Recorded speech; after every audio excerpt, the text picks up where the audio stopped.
नमस्कार निवेशकों, मैं विवेक महाजन आपका हार्दिक अभिनंदन करता हूं। आज हम आत्मनिर्भर भारत अभियान के अंतर्गत एक पीएसयू पोर्टफोलियो का गठन करेंगे। लेकिन सर्वप्रथम आगे बढ़ने से पहले हम पिछले सप्ताह की बाजार की गतिविधियों पर एक नज़र दौड़ा लेते हैं। बड़े लंबे इंतज़ार के बाद बाजार में जो शेयर के आने का इंतज़ार कर रहा था, वो शेयर मंगलवार को आखिरकार आ ही गया, जब प्रधानमंत्री ने रुपए 20 लाख करोड़ के एक पैकेज का सनसनीखेज घोषणा कर दी। और अगले दिन बुधवार को निफ्टी के इंडेक्स ने पैकेज को 400 पॉइंट का सलाम दिया। लेकिन जैसे जैसे इस पैकेज के बारे में और खुलासे होते गए और जानकारियां मार्केट में आती गईं, तो धीरे धीरे मार्केट ने अपनी सारी तेज़ी गंवा दी और सप्ताह अंत तक 9,200 के नीचे, गुरुवार और शुक्रवार दोनों दिन 9,200 के नीचे के स्तर पर बंदी की और शुक्रवार को तो इंडेक्स 9,136 पर समाप्त हुआ। इस राहत पैकेज का विश्लेषण बहुत सारे विशेषज्ञों के द्वारा किया गया है और उनमें से अधिकांश का ये मानना है कि ये जितनी भी योजनाओं का जो शुभारंभ किया जा रहा है, जो इस पैकेज में जिनका समावेश किया गया है, वो दूरगामी प्रभाव देने वाली हैं और सरकार का फिस्कल आउटगो, यानी जो सरकार की जेब से तुरंत पैसा जाने वाला है, वो लगभग 4 लाख से 4.5 लाख करोड़ के बीच ही रहेगा। अधिकांश घोषणाएं इनमें से जो हैं वो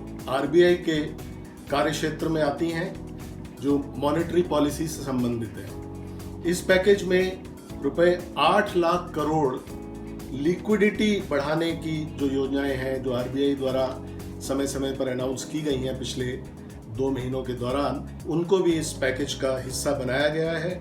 और शेष जो पैसा है वो ऋण वितरण की विभिन्न योजनाओं पर केंद्रित है, जिनके लिए सरकार बैंकों को गारंटी उपलब्ध कराएगी।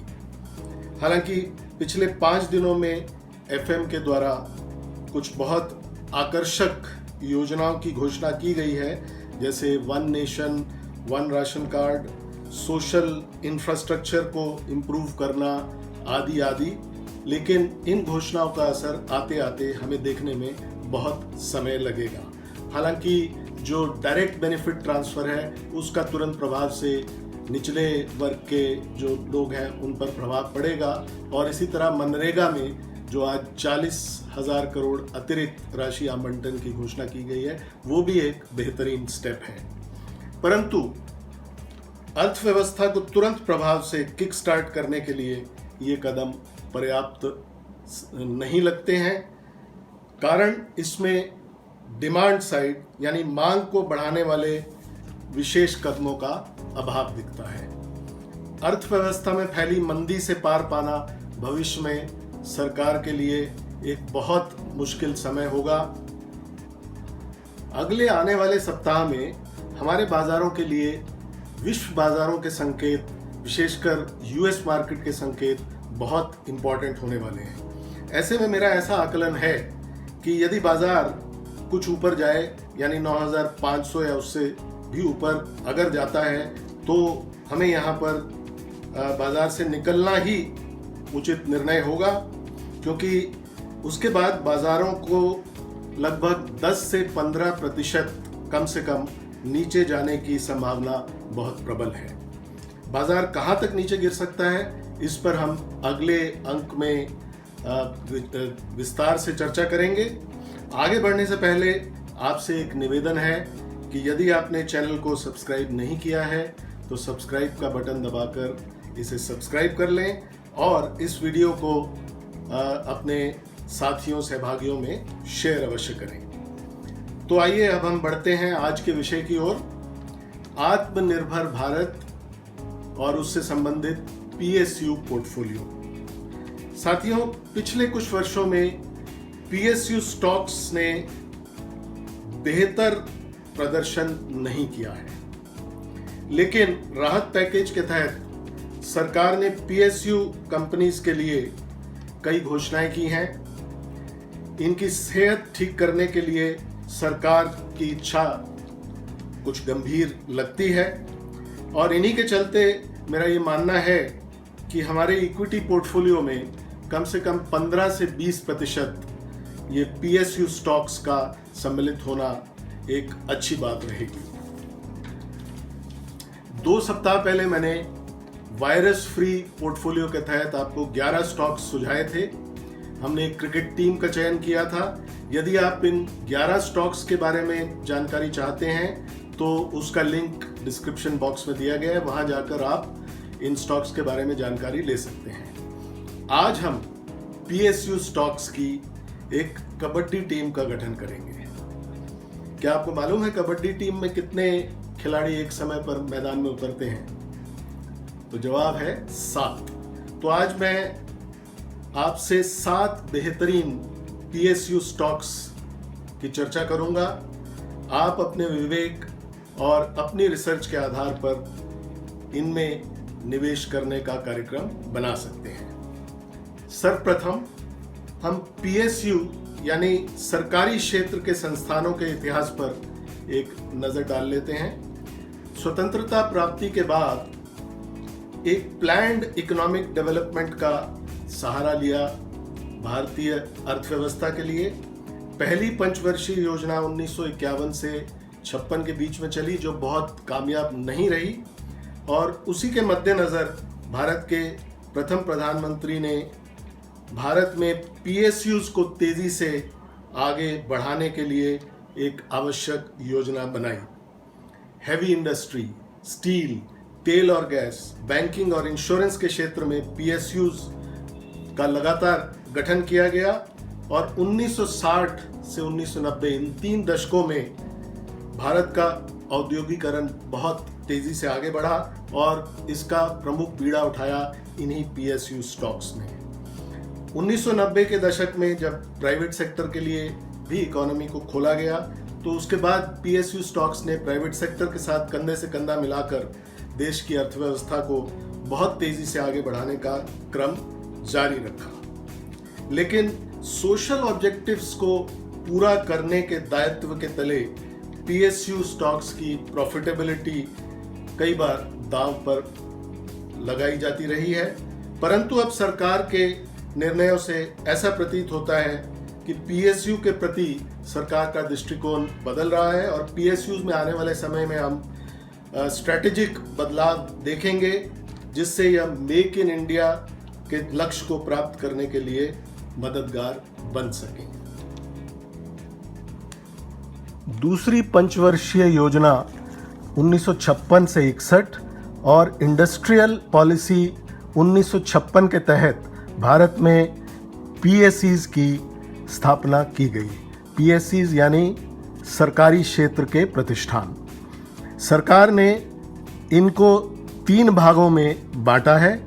सबसे जो चोटी के जो संस्थान हैं उनको महारत्न का स्टेटस दिया गया है, उसके नीचे जो आते हैं वो नवरत्न हैं और उसके नीचे फिर कुछ कंपनियां आती हैं जिन्हें मिनी रत्न का स्टेटस दिया गया है। तो आइए देखते हैं कि महारत्न स्टेटस के अंतर्गत 10 कंपनियां आती हैं। इनके नाम है Bharat Heavy Electricals, Bharat Petroleum Corporation, Coal India, GAIL India, Hindustan Petroleum Corporation, Indian Oil Corporation, NTPC, Oil and Natural Gas Corporation, Power Grid Corporation और Steel Authority of India Limited. तो आप देखेंगे इसमें तेल, गैस और मिनरल एंड मेटल्स और power क्षेत्र के ही संस्थान शामिल हैं। अगर हम देखें कि नवरत्न स्टेटस में कौन कौन सी कंपनियां आती हैं तो यहाँ पर 14 कंपनियों का नाम दर्शाया गया है। Bharat Electronics Limited, Container Corporation of India Limited, Engineers India Limited, Hindustan Aeronautics Limited, Mahanagar Telephone Nigam Limited, National Aluminium NALCO, NBCC, NLC Neyveli Lignite Company, NMDC Limited, Oil India, Power Finance Corporation, Rashtriya Ispat Nigam REC Limited और Shipping Corporation of India Limited. तो जो मैंने चुनाव किया है 7 अपने kabaddi team के लिए जो कंपनियों को, वो महारत्न और नवरत्न श्रेणी से आते हैं। तो साथियों, जो वित्त मंत्री के द्वारा पैकेज की घोषणा की गई उसके चौथे और पांचवें चरण में, जो कल और आज हमें बताया गया, उसमें पीएसयूज के गठन के लिए एक बहुत बड़ी योजना सामने आई है, जहां एक क्षेत्र में 4 से अधिक कंपनी होंगी तो उनको आपस में सम्मिलित किया जाएगा और स्ट्रेटेजिक डिसइन्वेस्टमेंट भी बहुत सी कंपनियों की जाएगी। तो कल की जो वित्त मंत्री की प्रेस कॉन्फ्रेंस में हमने जाना था कि कोल क्षेत्र के लिए बहुत बड़े चेंजेस सरकार लाने वाली है। कोल का जो है भारत की आत्मनिर्भरता बढ़ाने के लिए इसका कमर्शलाइजेशन किया जाएगा और कोल बेड मीथेन निकालने के लिए भी नए कदम उठाए जाएंगे और गैसिफिकेशन ऑफ कोल रिसोर्सेज होगा, जिससे स्वच्छ एनर्जी की तरफ हम आगे बढ़ें। ओपन ऑक्शंस के जरिए कोल ब्लॉक्स में निवेश किया जाएगा और लगभग 50,000 करोड़ की राशि जो है सरकार ने इस मद के तहत चिन्हित की है। तो मेरा सबसे पहला जो स्टॉक है वो कोल इंडिया लिमिटेड है, क्योंकि इसको भी बहुत फ़ायदा होगा। हालांकि आप सोच सकते हैं कि इसका कंपटीशन भी बढ़ेगा, लेकिन स्ट्रेटेजिक डिसइन्वेस्टमेंट के होते हुए कोल इंडिया को बहुत बड़ा एक फ़ायदा पहुंचने की उम्मीद की जा सकती है। तो कोल इंडिया 1975 से स्थापित विश्व की सबसे बड़ी कोयला उत्पादक क्षमता ये कंपनी रखती है। भारत की एक महारत्न कंपनी है जिसके पास 83 माइनिंग एरियाज हैं और 7 होली ओन्ड सब्सिडरीज के तहत भी ये काम करती है। भारत की 83% कोल प्रोडक्शन इसके द्वारा की जाती है और 2019 में 607 मिलियन टन कोल का उत्पादन इसने किया। इसके ऑपरेशंस, ये कोल माइंस जो है ऑस्ट्रेलिया, यूएसए, कनाडा और रशिया में भी इनके एसेट्स में शामिल हैं और नेचुरल गैस और यूरिया प्लांट्स में भी ये कंपनी डाइवर्सिफाई कर रही है। इसका मार्केट कैपिटलाइजेशन आप देखें तो लगभग 80,000 करोड़ है। पी मल्टीपल बहुत ही रीजनेबल 4.4 और प्राइस टू बुक रेशियो 2.9 और लगभग 52 वीक लो के करीब ये काम कर रही है। भारत सरकार का इसमें स्टेक 71% के करीब है, एफआईआईज का 9% और डीआईआईज का 18%। आने वाले समय में कोल इंडिया को अपने पोर्टफोलियो में ज़रूर स्थान दीजिए, बहुत बेहतरीन कंपनी है। हमारी दूसरी कंपनी एनएमडीसी है। तो माइनिंग ऑफ मिनरल्स के लिए भी सरकार ने घोषणा की है कि 500 माइनिंग ब्लॉक्स वो निकालेगी नए और एक डेवलपमेंट ऑफ मिनरल इंडेक्स की स्थापना की जाएगी। एनएमडीसी कंपनी बहुत ही बेहतरीन कंपनी है। हालांकि इस क्षेत्र में, माइनिंग के क्षेत्र में, सरकार की विभिन्न कंपनियां ऑपरेट करती हैं, जैसे हिंदुस्तान जिंक और एल्यूमिनियम के क्षेत्र में NALCO, steel Authority of India limited, पर मैंने यहाँ पर एनएमडीसी को चुना है। ये 1958 में स्थापित कंपनी है जो मिनिस्ट्री ऑफ स्टील के अंतर्गत काम करती है। इसकी 3 कैप्टिव स्टील माइंस हैं और एक डायमंड माइन है पन्ना, मध्य प्रदेश में। एक्सप्लोरेशन ऑफ आयरन ओर के अलावा ये copper, rock phosphate, limestone, dolomite, gypsum, diamond और ग्रेफाइट के क्षेत्र में भी काम करती है। भारत की सबसे बड़ी आयरन ओर प्रोड्यूसर और एक्सपोर्टर है एनएमडीसी लिमिटेड। इसका मार्केट कैप है 22,565 करोड़, पी मल्टीपल 4.8, बड़ा रीजनेबल और बुक वैल्यू से नीचे ये ट्रेड कर रहा है और ये भी लगभग अपने 52 वीक लो के करीब है। प्रमोटर स्टेक यानी सरकार का स्टेक इसमें 70%, एफआईआईज का 5.7% और डीआईआईज का 21.7%। बहुत बेहतरीन कंपनी है आपके पीएसयू पोर्टफोलियो में शामिल करने के लिए। हमारी अगली कंपनी है Hindustan Aeronautics limited. Defence sector के लिए सरकार ने कल बहुत बड़ी घोषणाएं की हैं। सरकार ने ये बताया है कि notification of weapons and equipments एक लिस्ट निकाली जाएगी, कुछ ऐसे आइटम्स जो बिल्कुल भी इंपोर्ट नहीं किए जाएंगे, यानी इंपोर्ट सब्स्टिट्यूशन के क्षेत्र में हिंदुस्तान एरोनॉटिक्स एक बहुत महत्वपूर्ण भूमिका निभा सकती है। एफडीआई लिमिट भी 49 से 74% की गई है। तो हो सकता है कि हिंदुस्तान एरोनॉटिक्स, जिसमें अभी सरकार का हिस्सा 90% है, इसमें आने वाले वक्त में एक स्ट्रैटेजिक डिसइन्वेस्टमेंट देखने को मिलेगी। हिंदुस्तान एरोनॉटिक्स 1940 में हिंदुस्तान एयरक्राफ्ट लिमिटेड के नाम से मिनिस्ट्री ऑफ डिफेंस के अंतर्गत स्थापित की गई थी। इसका प्रिंसिपल बिजनेस जो है वो design, development, manufacture and repair of aircraft, helicopters and engines, ये इसका मुख्य काम है। ये मिग 21 और सुखोई 30 एयरक्राफ्ट इसने अंडर लाइसेंस बनाए हैं। इसके अलावा इसने कुछ इंडिजिनस प्रोडक्ट्स भी डेवलप किए हैं, जैसे चेतक और चीता हेलीकॉप्टर्स, और ये इसरो के साथ भी स्पेस रिसर्च प्रोग्राम में भी पूरी तरह से सम्मिलित है। स्ट्रेटेजिक जो एक लाइट कॉम्बैट एयरक्राफ्ट तेजस का इसने सफलतापूर्वक प्रशिक्षण ऑलरेडी कर लिया है और ये एक्सपोर्ट करती है अपने पार्ट्स का एयरबस इंडस्ट्रीज, बोइंग और रोल्स रॉयस को। तो बहुत ही बेहतरीन कंपनी हिंदुस्तान एरोनॉटिक्स लिमिटेड। हमारी अगली कंपनी वो भी डिफेंस क्षेत्र से है, BEL, भारत इलेक्ट्रॉनिक्स लिमिटेड। ये 1954 में फ्रेंच कोलैबोरेशन के साथ स्थापित की गई थी। इसका जो बेसिक काम है वो basic communication equipment, radars, naval systems और वेपन सिस्टम्स डेवलप करना है। इसके अतिरिक्त ये सिविलियन क्षेत्र में भी EVMs, electronic voting machines, tablet PCs और सोलर पावर ट्रैफिक सिस्टम्स में भी काम करती है। इसके 8 मैन्युफैक्चरिंग यूनिट्स हैं पूरे भारतवर्ष में। इसका मार्केट कैपिटलाइजेशन है 16,507 crore, PE multiple 11.5, price to book ratio 1.83 और ये भी 52 वीक लो के करीब ही काम कर रहा है। सरकार का क्षेत्र इसमें, सरकार की जो हिस्सेदारी है 59%, FIIs लगभग 9% और DIIs का बहुत अच्छा स्टेक है, जिसमें म्यूचुअल फंड्स का हिस्सा भी 17% के करीब है।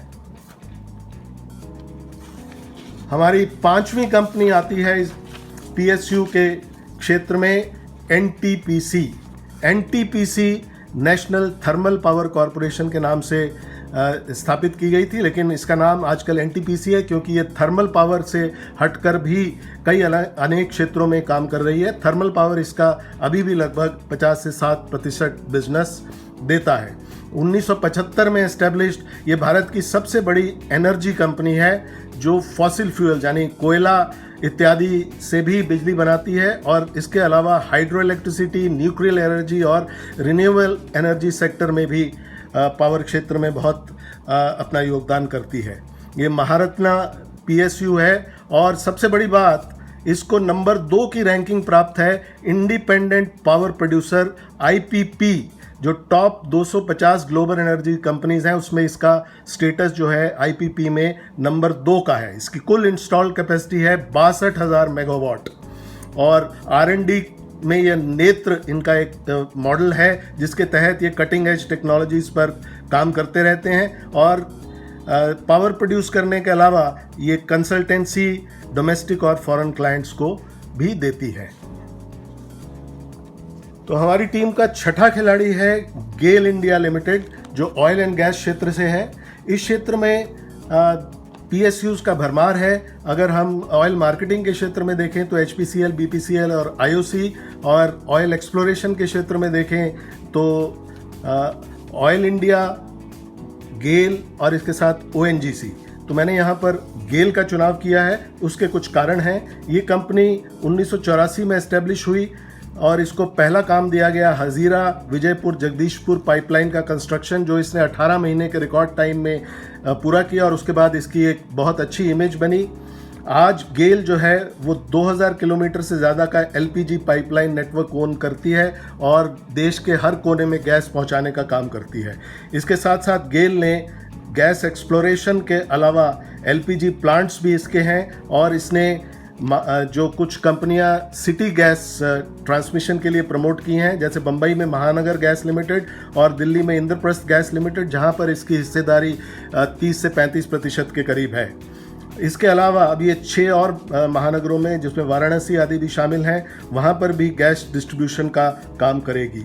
इसने USA में भी शेल गैस एसेट्स पे भी अधिग्रहण किया है और इसके दूसरे वर्टिकल जहां पर ये आजकल काम कर रही है लिक्विड हाइड्रोकार्बन्स और पेट्रोकेमिकल्स। इसकी कुल मार्केट कैपिटलाइजेशन है 89,000 crore, PE multiple 8.2, price to book 0.86 यानी बुक वैल्यू से नीचे ट्रेड करती है और 52 वीक लो के करीब ही है।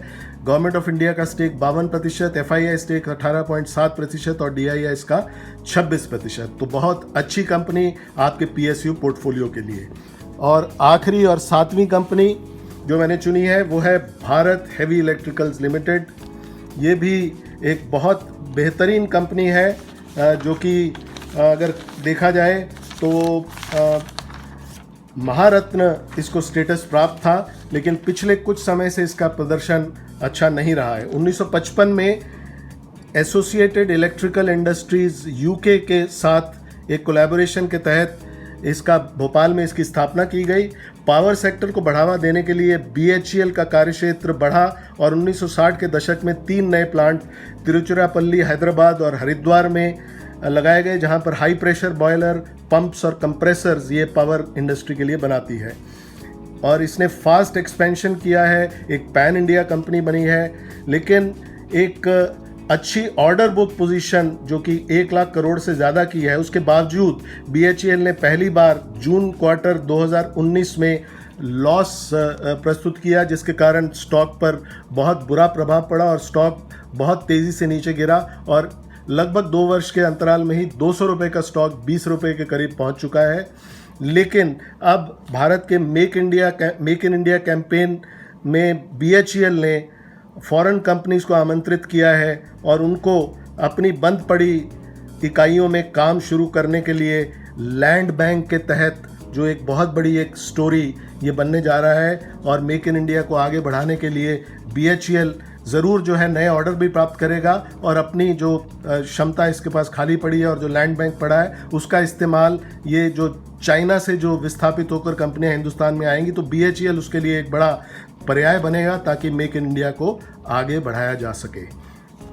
तो ये थी हमारे आज के पोर्टफोलियो में, PSU पोर्टफोलियो की 7 कंपनियां, हमारी कबड्डी टीम, क्योंकि ये बिल्कुल विशुद्ध देसी कंपनियां हैं।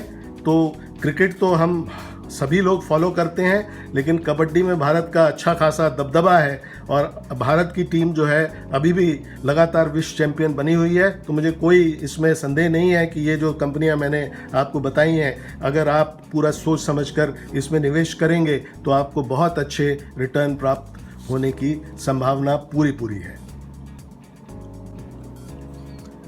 तो निवेशकों, ये था हमारा आत्मनिर्भर भारत PSU पोर्टफोलियो। आज का ये वीडियो आपको कैसा लगा, अपने विचार ज़रूर बताइएगा। अब मैं आपसे विदा लेता हूँ। अगले अंक में हम मार्केट अगले आने वाले कुछ समय में किस ओर का रुख करेगा, उस पर विस्तार से चर्चा करेंगे। तब तक के लिए इजाज़त, नमस्कार।